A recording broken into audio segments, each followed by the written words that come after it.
Хүн амьдардаг дэлхийн хамгийн бяцхан 10 арал. Хүн ам шигүү суурьсан хотуудад амьдрал цаг үргэлж завгүй өрнөдөг учраас яарсан бухимдсан хүмүүсээр дүүрэн дуу чимээ ихтэй орчинд бид бүхэн ихэнх цагаа стресстэй өнгөрөөдөг.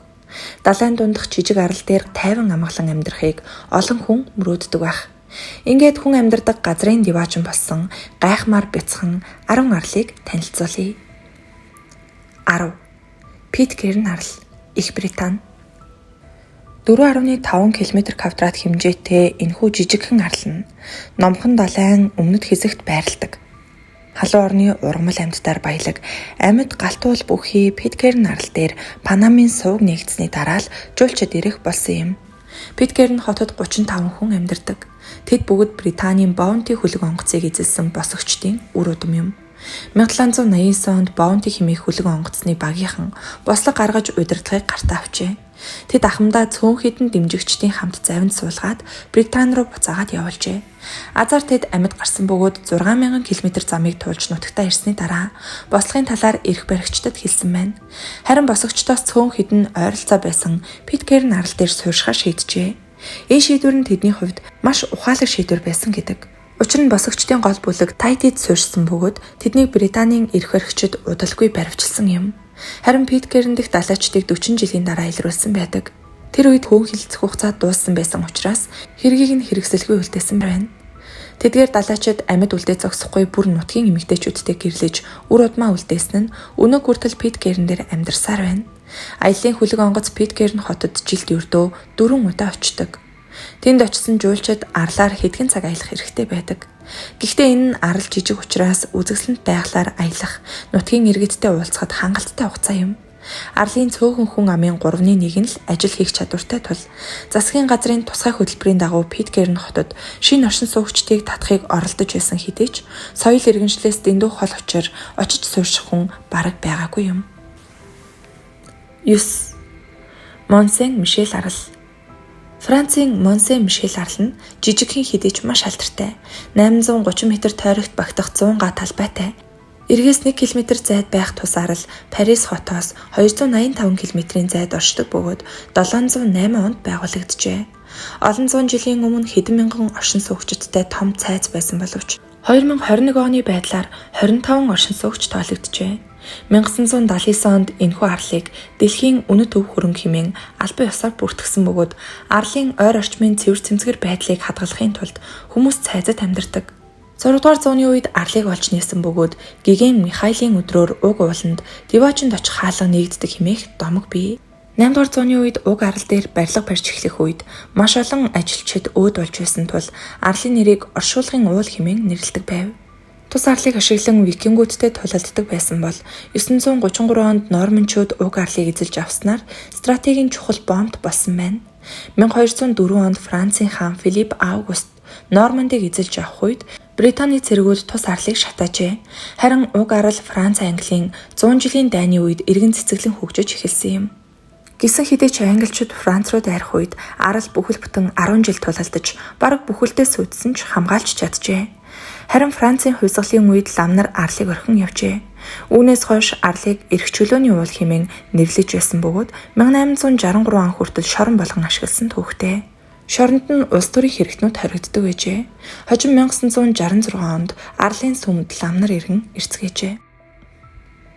8. Висовак арал, Хорват.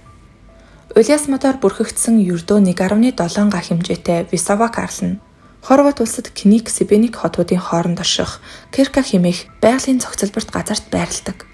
Ойролцоогоор 370-ыг харьцах нь 170 м талбайтай боловч дээр нь ой мод, сүм хийд, музей болон бусад байгууламжууд байдаг. Түүх судлаач жуулчдын анхаарлыг татахгүй байхын аргагүй тус үзэсгэлэнтэй барилгуудыг 14-р зуунд барьсан бөгөөд сүм хийдүүд нь алсаас гайхалтай харагддаг.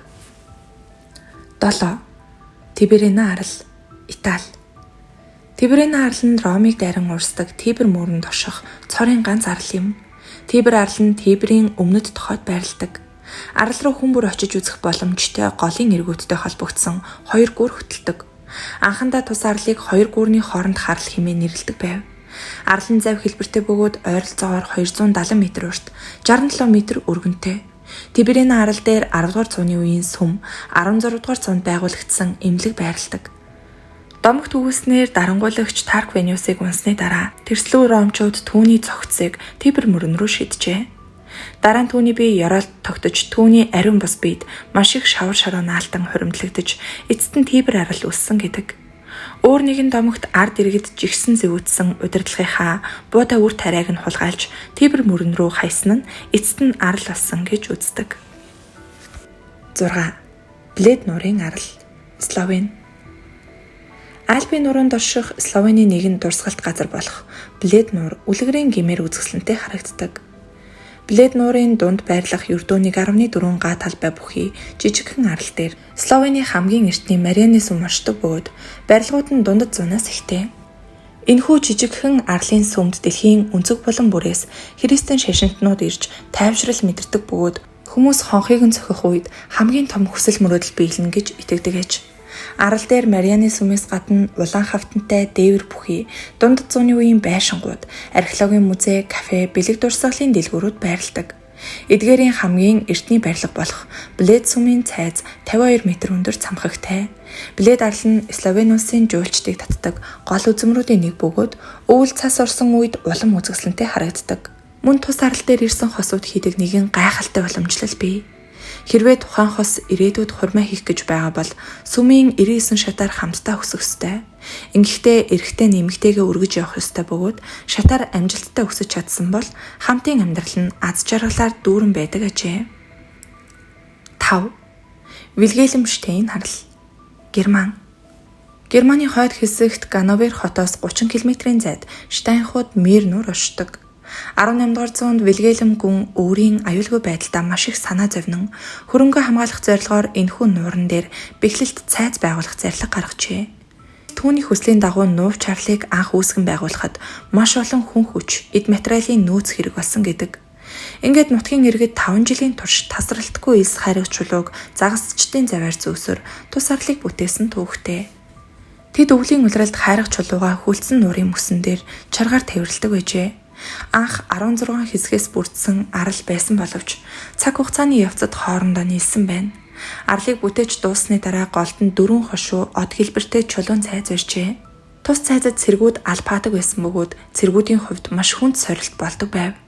Нуурын голд байрлсан учраас хэд чигшил давтаж төрөл бүрийн уушигны өвчнөд нэрвэгддэг байжээ. 1767 онд тус цайзыг офицеруудын цэргийн сургууль болгосон юм. Харин хожим нь гүн Вильгельм нас барсны дараа улсын шорон болж хуурсан гэдэг. Тус арал нь дөрвөлжин хэлбэртэй бөгөөд тал бүр нь ердөө 100 м-ийн хэмжээтэй юм. Вильгельмштейн арал гүнгийн удмынхны эзэмшил хэвээр байгаа. Тэд түүнийг мөнгө олох зориултаар ашиглах болсон бөгөөд музей жуулчдад зориулсан зочид буудал, кафе, бэлэг дурсгалын дэлгүүрүүдтэй болжээ. Хүний гараар бүтсэн уг арал үзэсгэлэнт байгаль, түүхийн дурсгалаараа жуулчдын анхаарлыг татдаг. 4. Понтиконисын арал. Грек.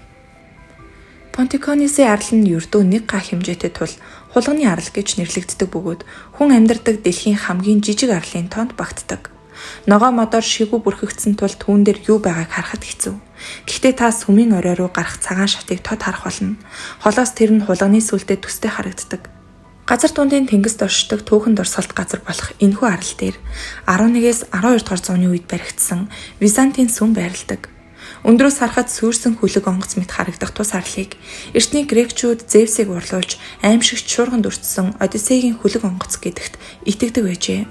Тус арал олон зууны турш орхигдсан байсан бөгөөд 20 дугаар зууны үед гэлэн нар арал дээр ирснээр дахин сэргсэн юм. Понтиконисын Византийн гайхамшигт дүрс зургаараа дэлхийд алдартай. Эртний түүхтэй тус арлын зарим түүхэн дурсгалт зүйл нь алга болсон ч үзэх зүйл ихтэй газрын тоонд зүй ёсоор багтдаг.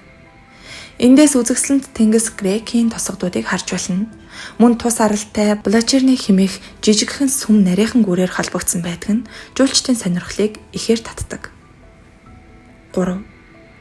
Брюстер арал. Америк нэгдсэн улс. 1000 хавтгай дөрвөлжин метрээс бага хэмжээтэй хад чулуутай энэхүү арал нь Бостон хотоос 14 км зайд байрладаг.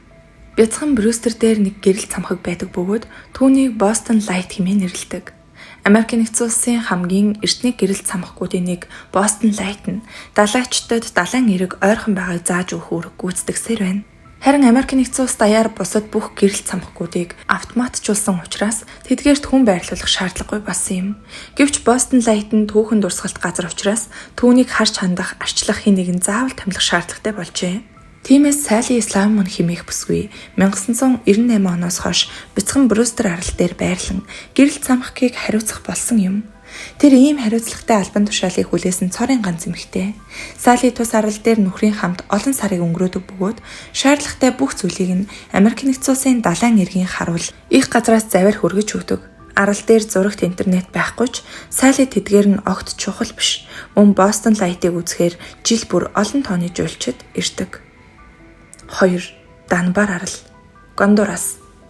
Хэдийгээр Гондурас улс нь гэмт хэрэг ихтэй гэдгээрээ зартайч энэхүү тансаг зэрэглийн харш бүхий жижиг аралд очихыг хүсдэг хүн маш олон. Гайхалтай байгалийн үзэгслэн, барилгын шилдэг шийдэл зэрэг нь энэхүү жижиг арлыг илүү үзэгсэлэнтэй харагдуулдаг. Энэхүү арал нь Гондурасын эргээс 70 км-ийн зайтай Карибын тэнгист орших Бэй бүлэг арлуудын нэг хэсэг юм. 490 м2 талбай бүхий шүрэн хадан дээр тансаг цагаан өнгө бүхий эдлэн баригджээ. Маш хэцүү байралтай учраас тус барилгын ажил 3 жил үргэлжилсэн гэдэг. Арлын эзэн далайн ёроолоор харилцаа холбооны шугам татсан бөгөөд дээш өргөгддөг усан онгоцны зогсоол хүртэл хийгджээ. Тэр мөн эдлэнгийнхээ 2 дугаар давхрын гаднах талбайд усан сан хийж тогтчулсан бөгөөд тус эдлэн өдгөө зочид буудлуулжээ. Хэдийгээр арал дээр виллагаас өөр юу ч байхгүй ч тэнд суурьшихыг хүссэн хүмүүсийн тоо хязгааргүй юм. Энэхүү бяцхан арал нь цахим орчинд нэрд гарсны хүчинд шумбах, загасчлах дуртай хүмүүсийн очих дуртай газруудын нэг болсон юм.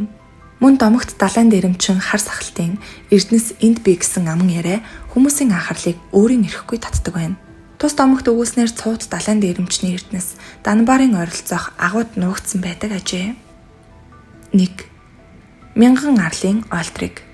Америк нэгдсэн улс, Канада. Канада Америк нэгдсэн улсын хил дээр орших Гиген Лоуренс мөрний бүлэг арлуудын дунд Just Enough Space буюу яг таарсан зай хэмээх нэртэй жижиг арал байдаг. Арлын хэмжээ нь ердөө 310 м2 буюу хөл бөмбөгийн талбайг 15 хуваасны нэгтэй тэнцэнэ. Энэ зайд нь зөвхөн нэг байшин ганц мод хэд хэдэн вандан сандалтай л таардаг. Тус арлын эрхийг 1950-ад онд Силендийн гэр бүл худалдаж авсан бөгөөд тэд амралтаараа зугаалж амрах зориулалтаар Цуслангийн жижиг байшин барьжээ. Улмаар дэлхийд даяар танигдаж жуулчид арал дээр нь очиж сонирхдог болжээ. 2010 онд Washington Post сонинд арал хэтэрхий жижиг тул нэг л буруу алхам хийвэл та усанд живэх болно хэмээн хошигнон бичсэн байдаг. Bishop Rock өмнө нь хамгийн жижиг хүн амтай арал байсан боловч 1982 онд гэрэлт цамхаг автоматжсан тул хүн байх шаардлагагүй болсноор энэхүү яг таарсан зай дэлхийн хамгийн жижиг арал болсон юм.